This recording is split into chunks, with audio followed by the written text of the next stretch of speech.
girlfriend si Daniel Padilla. Ano ang reaksyon ni Catherine at ni Daniel?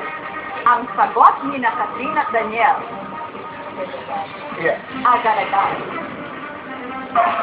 Hindi, totoo. Hindi, wala talaga. Magsuot na. Ayun na! Masakit! Hindi! Ayan naman! Okay, you're just talking. Wala naman daw, no? Sabi ni Daniel. Wala. Possible naman na may time pa tong si Daniel na magkaroon ng girlfriend. That's true. Diba? Outside of show business. Kasi, parati sila magkasama ni Catherine at sweet sila. Parang, action speaks louder than words, yung mga reading between the lines. Parang may something na talaga sila. Because ikaw wala sa pagkatao ng bata, ni Daniel. Wala. He's very honest, and devoted eh. Uy, nakakasama mo sila sa set. Oo, sweet nga sila. Sweet talaga sila. Tsaka makikita mo sa mata talaga ni Daniel, in love kay Catherine.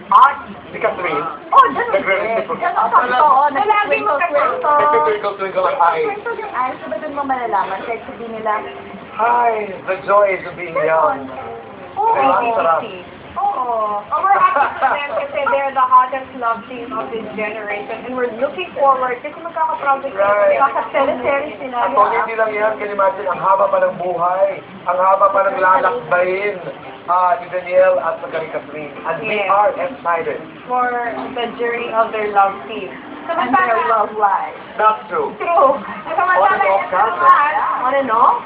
I mean, on and off campus. Ibig sabihin kasi, they're a love team.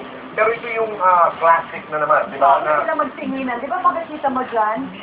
Singinan, hindi Sumasagot. nila alam nakikita ng camera. Di ba? Sumasagot. That's right. Exactly. Ganun talaga pag may feeling. Sumasagot. Eto na, ang sabi ng ating mga bayan, it is true.